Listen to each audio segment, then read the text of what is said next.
غرد واصدح بالقرآن غرد يا شبل الإيمان غرد واصدح بالقرآن. بسم الله الرحمن الرحيم. الحمد لله رب العالمين والصلاة والسلام على رسول الله وعلى آله وصحبه ومن والاه. أما بعد،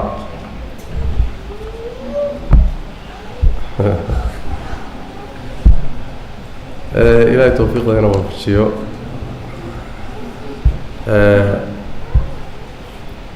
مقدمة يهرع بدن قلي ما هذا وقت يسككومي هاي موضوع عن توسب بليا. قالوا خاصة قلبيتك markay diinteena iyo nabigeena muqaddasaadkeena ku xad gudbayaan waxay xujo ka dhigtaan wax la yiraahdo xoriyatu ta'biir ama xoriyatu kalaam. macnaheeduna yahay ruux xor buu u yahay waxa damiirkiisa ku jira inuu ku hadlo, inuu qoro, inuu amal fanniya ku cabiro. xorriyada way marka haddii nabigiina la caayo xor baa loo yahay, haddii diintiina la caayo xor baa loo yahay. waa xorriyatul kalaam. waa mabda'aas oo noo yaalla unbay joornaaladu fulinayaan, inta wax caayaysa fulinayaan, halkaasay ka dhigtaan muxuu ahay xujo ka dhigtaan. ma jirtaa marka waa midda koowaad horta ka doodi mayno waxa la yidhahdo xoriyatu tacbiirka miisaanka uu shareecadeena ku leeyahay maxaa ka khaldan, muxuu dawaabid leeyahay ka hadli maayo. laakiin ayaga waxaan kala doodaynaa ama kula doodaynaa isla mabda'ooda rasmi laftiisa, isla mabda'an ay dhigteen oo xorriyada hadalka ah laftiisaan jecelahay inaan kula doodno ama aan ku caddayno munaafiqnimadooda iyo laba wajiilanimadooda. qur-aankuna usluubka noocaasa uu isticmaalo meelaha qaarkood iyadoo khaladku uu khalad yahay yaa haddana mabdii khaladka ahaa si khalada haddana inaad u sii isticmaasho iyo haddana ka sii daranta. saddex miaal haddaan soo qaadno. maalan suurat اlancaam markuu ilaahay ka hadlahayay gaalada mushrikiinta ah وجعلوا لله مما ذرأ من الحرث والأنعام نصيبا فقالوا هذا لله بزعمهم وهذا لشركائنا. أيضا واحد المامسة مشركين تعربتها أي حوله ذي بيره هذا هنتظر ذي بي لبؤ كلا قيبين وحين هذا قيبتها إلهي بأسكله قيبتها أنا الصنمية ذا أسكله إن سيدا الله كلا قيبيه oo qaarna ilaahay la siiyay qaarna sanamyada la siiyay miyay saxsan tahay? waxaa ku filayd in la yidhaahdo asal ahaan bayba khaldan tahayba. laakiin qur-aanku meeshuu niqaashka ka galay fiiri dooda meeshuu ka gelay waxaa la yidhi markay mabda'a taqriiriyeen oo baatil ah bay haddana waxay uga gudbeen wixii ilaahay ay u magacaabeen oo siiyeen haddii qaybi ka soo tagto intii sanamka ay siiyeen ay ku soo darmado weydiinayaano waxay leeyihiin sanamku waa baahan yahay. intii sanamka ay siiyeen hadduu intuu soo tago qaybtii ilaahay ay siiyeen ay ku darmatana way ka soo celinayaan. marka maxaa laga hadlayaa? war mabda'u sidiisaba baatil ha ahaado inaad ilaahay wixiisii qaybisaan si ahaantiisu khalad u yahay, laakiin baad khaladkii baad haddana khalad kale ka sii gasheen soo maa. mar kale qur-aanka kariimku wuxuu tilmaamay في سورة النجم ألكم الذكر وله الأنثى تلك إذا قسمة ضيزى. إلهي بعرور السجان إن إلهي عرور الله سجى سو سيدي سوى مبدأ خلدر ما مركزها هدنا مبدي نوع هانتي سوى خلدنا بيهدنا أنت كسي درين بيويلشوا أكتر كفي عنانا إيجا إساسي gabdhaha oo agtooda ka liitayna ilaahay bay siiyeen oo caruur bay sugeen markaas caruurtii ilaahay ay siiyeen waxay ka dhigeen gabdho soo ma. saas daraadeed baa ilaahay wuxuu yidhi tilka idan qismatun diiza waa qayb dulmi ku salaysan oo mabda asalkiisuba soo ma khaldana asalkiisu khaldaye laakiin marka haddana khaladkii aad ka run sheegi weydo si khalado waa ka dareey mar kale fi suurati alxadiid waa ka ilaahay tabaaraka wa tacaala nabi ciise kuwii wadaadadii raacay dadkii raacsanaa markuu ka hadlayay khaladaadkay galeen وجعلنا في قلوب الذين اتبعوه رأفة ورحمة ورهبانية ابتدعوها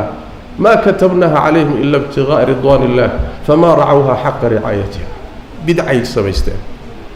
بدعاء إلهي أمرين بالله ماتين بدعاء دي مركز سميستان وخلط صماه هذا بدعاء دي بين إلى لينين وكسي حد قد بين حنو لجيدنا مركز وحنو لجيدنا هذا هنا أدير حرية التعبير كان أي كهض ليان هدوب خلدين هايبه inaan isaga sii gallo oon ku sii radino maxay macno leedahay qur-aankaan ka qaadanaya asaaliibta qur-aanku wax ku radiyo ayay ka mid tahay taa markaan ka gudbo qodobka labaadi waxa weeye waxaa la yidhaahdo xorriyadda hadalka taqriiban waa mas'alo asal ahaan ka soo jeeda diinteennu way qabtaa laakiin dawaabid bay leedahay ayaga laakiin gaalada marka la fiiriyo qaabkay u dhigeen iyo qaabkay ugu taalla marka la fiiriyo asal ahaan waxay xoogaysatay fikirkani markii kacaankii yurub iyo nahdadeedii markay ka hoos baxayeen kaniisadda oo ay bilaabatay fikirkan ilxaadka iyo diimaha dhan in la inkiro kaniisadda laga tago markeeda hore diin quban ma ahayn markaasay bilaabatay waxa la yidhaahdo xorriyadda hadalka oo zanaadiqadii iyo mulxidiintii diinlaawayaashii inay jaanis u helaan inay wixii diin ahaan loo haystay oo dhan say doonaan uga hadlaan laakiin gadaal dambe markay qawaaniin ka dhigeen markii dambena ayba qawaaniinta dawliga iyo mawaahiiqda caamka geliyeen cuhuudda waxaan la yidhaahdo markay geliyeen waxaa u soo baxday xorriyadda hadalku sidaa furan haddii loo daayo macquul maaha gaal iyo muslim waxay isku waafaqsan yihiin ruuxu siduu doonu isaga hadli karaa macquul maaha sidaas daraaddeed ba waxay ku xidheen dawaabid iyo shuruud loo baahan yahay in la ilaaliyo qawaaniinta faransay ku taallaa qawaaniinta dawliga ay dhahan bay ku taallaa waxay yidhahdeen markaad hadalka xor u tahay waa inaadan dadka kale xuquuqdooda aadan ku xadgudbin soo sharti ma ah dadka kale inaadan xuquuqdooda ku xadgudbin waayo kow midda labaad weeyaane hadalkaaga xorta waa inuusan karaahiye nacayb abuurin midda saddexaad weeye waa inuusan keenin waxa la yidhaahdo altaxriid alcunsuri ama tamyiis kala soocid bulshada la kala sooco ama cunsuriye waa inuusan hadalkaagu keenin midda afraad weeye amnul qowmiga waxa la yidhahdo masaalixda caamka ah waa inuusan hadalkaagu uusan dhibaato u geysanin hadduu meelahaa taabto hadalkaagu xor ma tihida markaa waa lagu maxkamadayn waana lagu qaban yaa qoray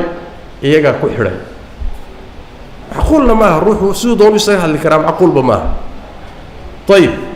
intaa markaynu fahanno isla qawaaniintoodii baa shuruudda u dhigaysa hadalka oo xorriyatu tacbiirka iyo xorriyatulkalaamka u dhigaysa markaan u nimaadno waxaan hadda ay sheeganayaan oo ah cayda nebiga sal alla alayh wasalam iyo diinta islaamka caydeeda in la yidhaahdo xorriyatu tacbiir bay ka mid tahay waa been iyo munaafiqnimo waaye reer galbeedka sidoodaba iyo gaalada qiyamka ay sheegtaan mabaadida ay sheegtaan dhaqan wanaagga ay sheegtaan waxay burburtaa imtixaanka ugu horreeya markuu ku yimaado burburaa ilaa markii hore musayaf ah feeg buu ahaa markii horeba faalsu ah waxba aan ka jirin saas daraaddeed wax yaroo imtixaana hadduu ku yimaado waa dumaya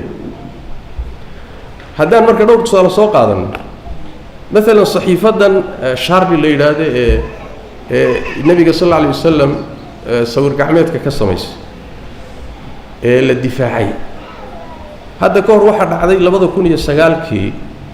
nin saxafi ah ayaa wuxuu sawiray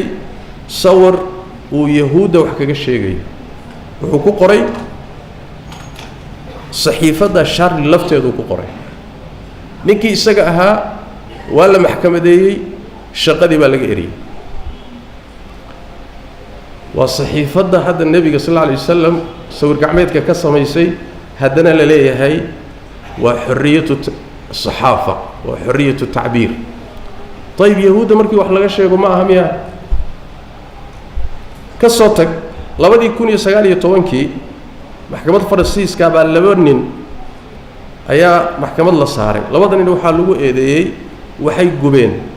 sawir ay u ekeysiyeen madaxweynaha Faransiiska Macron ay gubeen mudaharaad iyagu ku jira maxkamad baa la saaray waxaa maxkamad lagu saaray madaxweynihii baad meel kaga dhacdeen علشان يصور كيسي بعد قبتين طيب مدحوينها يصور كيسون ومقدس نبي محمد وحرية التعبير مياه صوما لتشيفيانا بنان لتشوتشيانا بنان صوما والكيل بمكيالين هو مسألة كله وعانو الله وذا يقان رجال بيت كورنا تقريبا أي محوها يكود السميهين مسألة حليلة اللي يدهدو حسوق يهودا والله يقانو هوليكوست صوما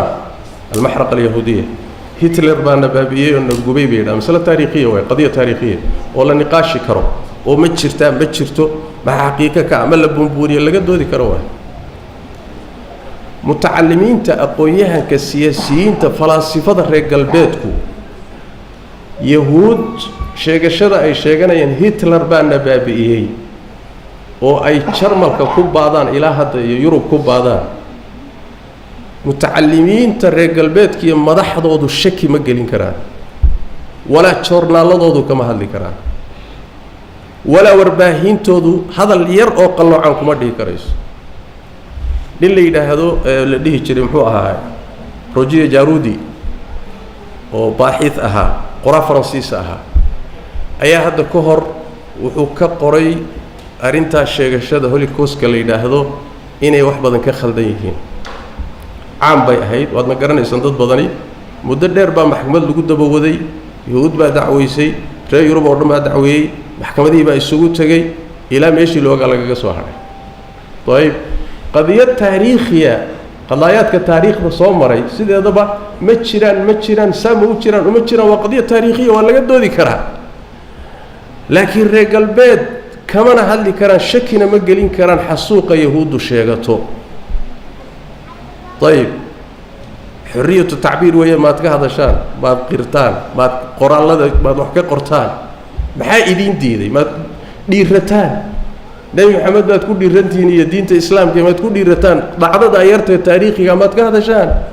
ما تشرتوه مركا وحوي أنا قاعد تبرير ومركا وحكم إذا مثلا حجابك iyo niqaabka adogtiina Faransiiska wuu mamnuucay 2014 iyo 2017 golaha sanadka ee Faransiiska waliba aad looga hadlay mabaadiida calmaaniyada oo jamhuuriyadda Faransiiska iyo reer galbeedku baa ku taagan yihiin adduunka ay u saafuriyeen oo dadka ku qasbaan waxay leedahay ruuxa sidiisaba caqiidadiisa iyo labiskiisa waa inuu xor u yahay mabaadiida dimuqraadiyada asaasiyaadka xorriyadda shakhsiga kamid laakiin markay timaado gabadh muslimad oo indha shareeran ama xijaab qabta xorriyatu tadayun ma jiro xorriyatu alcaqiidana ma jirto xorriyatu alcibaadana ma jirto waa meelaha kala waay maxaa xijaab iyo baarlamaan kala galay maalin wad arkayseen gabadh la dhigi jiray magaceedu ah Maryam Jito Soomaaliya 19 jir buu ahaa cumrigeedu waxay ka soo muuqatay telefishinka Faransiiska ninkii wasiirka ahaa arrimaha gudaha Faransiiska ayaa wuxuu yiri waan wareeray oo taagnida baan ka dhici gaaray markaa arkay gabadh xijaaban oo ka soo baxday gabadhu khimaar bay qabtaa gabadh khimaar qabto telefishinka iga soo baxday markaa arkay dhulkan ku dhici gaaray kulaha saadim شيطان كيسي بان نحي صوما إلا الشيطان بقى كتير الشيطان كيو حجاب كان نحي فحق لما إسلا هدا تضبية 8 سبتمبر لوضا كون يا لباتنك هدا إسلا قواد دالفت يا دو قواد ما أهدتك فرنسيسكا تجي معه هو يدي أبيض وكاثوليك واحد وأنا فرنسيس دالا ضواحد أيضا إسلام تقبل جامعات كفرنسيسكا كو واوين ميد كميد لو يراهدو جامعات سوربون ardadeda ayay madax u tahay oo doortay gabadhu marka niqaab bay khimaar bay qabtaa waxa loogu yeeray fadhi baarlamaanka faransiiska oo lagaga tashanayo mustaqbalka ardada maadaama ardadii ay iyadu madax u tahay markay meesha soo fadhiisatay gabadhii baarlamaankii in badanoo ka mid ah kabaha qaatoo iridaha ka yaaca ka dhacday waa la diday sida libaax loo galay ya farad min qaswara ya xubur mustanfira gabadh khimaarkeeda baarlamaan dhan oo dowladeed kala carar oo kala yaaca soo wax la yaab lama war aaway dimuqraadiyadii aaway waxaad sheeganayseen aaway xorriyaddii aaway ma jiro marka waxaad garanaysaa beenta iyo marka munaafaqada xataa mabaadiday iyagu sheeganayeen iyo say ugu munaafaqaynayeen markuu islaam yimaado waa qaab markay laakiin cid kale iyo dano kale ay tahay waa qaab kale waa madaxweynahan faransiiska hadda Macron maaldhowd waa kii dhihi jiray diinta islaamku waa diin mushkilo adduunka ku nool mushkila haysata kadibna waa ka iclaamiyey waxa uu ku magacaabay al-infisaaliya al-islaamiya al-infisaaliya al-islaamiya oo macnaheedu yahay qawaaniinta jumhuuriyadda haddaadan ogolaanin oodan qirin oodan ictiqaadinin xataa qalbigaaga aad ka ictiqaadin muujiso kaliya maaha faransiis ma ahaan kartid akhiiran maaldhow waa ka u yeedhay hay-adihii muslimiintu u yeedhay dhammaantood 15 beri buu siiyey wuxuu yidhi 15 beri baad haysataan waxaad keentaan qawaaniin aada islaamka ku waafajinaysaan mabaadi'da jumhuuriyadda 15 beri baad haysataan walaadu isweydiiyey aaway almaaniyadu waxay ku istaagtay bay dhahaan wax la yidhaahdo sinaan iyo maxay iyo xorriyad iyo xuquuq miye ya cadaalad aaway marka wixii ma jiro khayr allah siiyo ninkii la dhihi jiray Erdogan laba kelimo uu leeyahay waa ninka hadalka ugu fiican Macron ku yidhi mar wuxuu yidhi horta edab ma leh waad edab daran tahay buu ku yidhi wuuna edab daran yahay ficlan marna wuxuu yidhi way ka sii fiicnaydoo wuxuu yidhi caqliga Macron wuxuu u baahan yahay in la baadho horta ma fayow yahay mise waa waalan yahay waana sax madaxweyne dhan intuu soo istaago dadkiisii meesha la yidhaahdo faransiisku yurub waddanka muslimiintu ugu badan yihiin waayo soo saa ula socotaan taqriiban 2 bilyan oo muslima intuu ka xanaajiyo ayuu haddana maalmo kadib intuu soo fadhiisto meesha la yidhahdo muxuu aljaziira soo fadhiisto ayuu wuxuu leeyahay anigu islaamka collamay marka miyuusan maskaxaan jiranayn waa jiran yahay sidaas daraaddeed masaladu marka waxa waaye ma aha xataa waxaa la yaaban bal u fiirsa hadda baarlamaanka faransiiska miyay ga dhamaatay mar hore laakiin 20 daqiiqa la yidhi adiga mid baa kaa hoos baxday 5 baad iska toogtay baarlamaanka faransiisku maaldhoodii intuu fadhiistay ayuu wuxuu dowladda turkiga ayuu wuxuu ku eedeeyey xasuuq ay ka geysteen xilliga cuthmaaniyadda armanka ay u geysteen ilaa ay haddana faransiisku wuxuu ictiraafi la'yahay xasuuqii uu ka geystay waddamada muslimiinta gaar ahaan jazaa'ir 1 milyan oo muslim ka badan buu jazaa'ir ku dilay waxaa laga kari la'yahay ictiraaf khaladkaad gashay xasuuqaad gashay turkidana wuxuu leeyahay arman baad baabi'iseen oo laysay marka waxa weeye la jiifiyaana bannaan la joojiyaana bannaan qawaaniintaasaa laynagula dhaqmayaa cunsuriya haddaad maqasho waa iyaga wixii ay ku faani jireen oo dhan baa burburay Macron waka Trump way idinka arkahay odaygii wareersanaa dowladii adduunka dimuqraadiyada dowladii sanka ka gelinaysa caalamka ayaa maanta sidaad aragteen u taala oo odaygeedii soo istaagu leeyahay waa la xaday weligaa iyo allah abiyad arag mucaarad la waa la xaday waa la arkay welig laakiin madaxweyne la waa la dhacay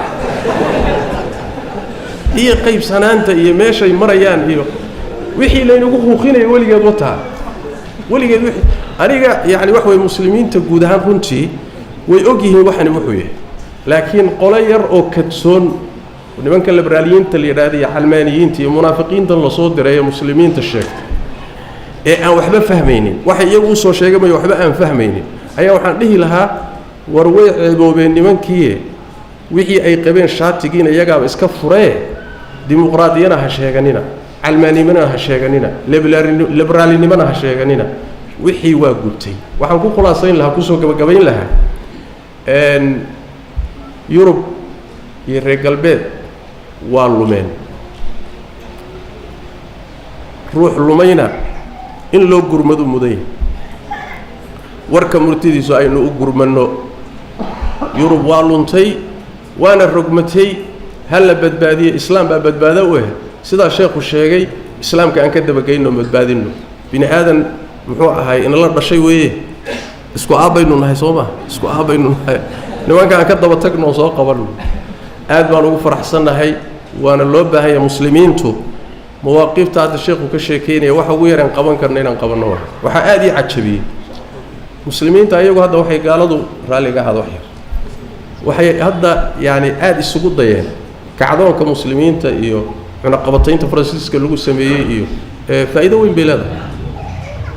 دنمارك إيو دولته يوروبيا هوري بالله بسوكر الميس ويكعرين هذا مالده وحا أركا يميد مسحب صاحب قبير ربي وميشا اللي لحقاه بلجم ودولتي مسافرس marka waa gubteen Faransiiskani hadda waa gubtay dhaqaalihiisa khatar baa gaadhay walow isgeejinahay khatar baa gaadhay wuxuu lahaa i'tiraafin buu isleey Denmark waad garanaysaan markii uu qabaytaynta lagu sameeyay Yurub oo dhan baa u soo gurmatay dhaqaalaheedii baa dhulka galay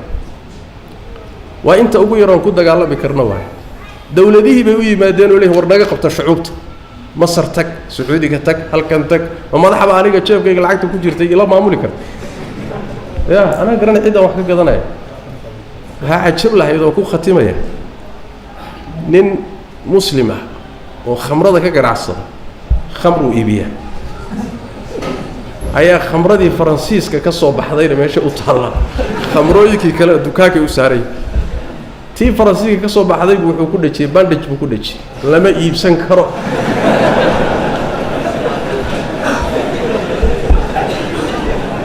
ayaguna waxay rabaan inay muslimiinta ka dhaadhiciyaan waxaan qaska wada dagaalka wada waa asal raac waa argagixiso war hatta kii khamrada gadaya khamradii Faransiiska gadila waxna waa dareen muslim waaye caasi ha ahaado khamra ha gado doofaar ha dhaqo wuxuu doonay ha sameeyo laakiin marka muqaddasaadkiisa diintiisa la taabto ruux muslim oo iimaan leh Soomaali iimaankiisa dhaqaaqay marka khamrada hadiida Faransiiska inuu gado tan kale Ilaahay baa kala xisaabtamay jazaakumullahu khayr assalamu alaykum wa rahmatullah واصدح بالقرآن غرد يا شبل الإيمان غرد واصدح بالقرآن